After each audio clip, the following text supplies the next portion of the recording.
Dans le viseur, pour les bons, les bruts et les truands dans les sports au Togo. Dans le viseur, ou le billet de la radio sportive qui couvre de laurier les bons acteurs et de satire les mauvais. Dans le viseur, avec Franck Nouyama.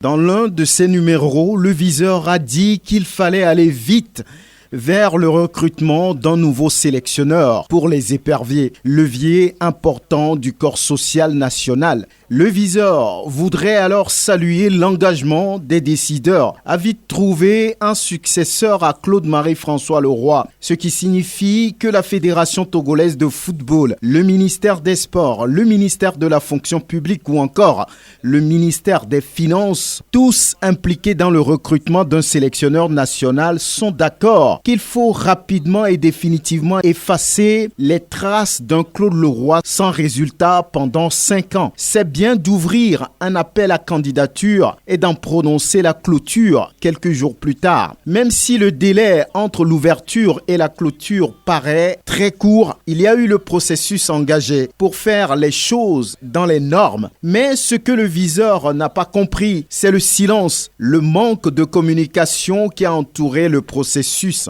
Le nom des différents candidats n'a pas été publié par la commission de sélection ou bien la fédération. La shortlist dégagée parmi les engagés sans communication autour. Tour à tour, on a comme l'impression qu'il y a une précipitation qui s'est emparée du processus. Qui sont ceux qui composent le comité technique et celui de recrutement? Aucune information là-dessus. Quels sont les 3 meilleurs dossiers retenus? Silence total. Tout se passe comme si on était dans un dossier top secret ou dans un dossier de secret d'État. Tout se passe comme si l'on voulait cacher quelque chose. Il n'y a pas eu la dose de communication nécessaire autour d'un sujet aussi important pour les Togolais. Ce sujet est d'autant plus qu'important pour les Togolais parce que les 5 dernières années de la sélection nationale ont été une catastrophe au niveau des résultats. Donc, les supporters n'ont que faire d'un choix complaisant, désormais approximatif, mais un choix qui redonne du caractère,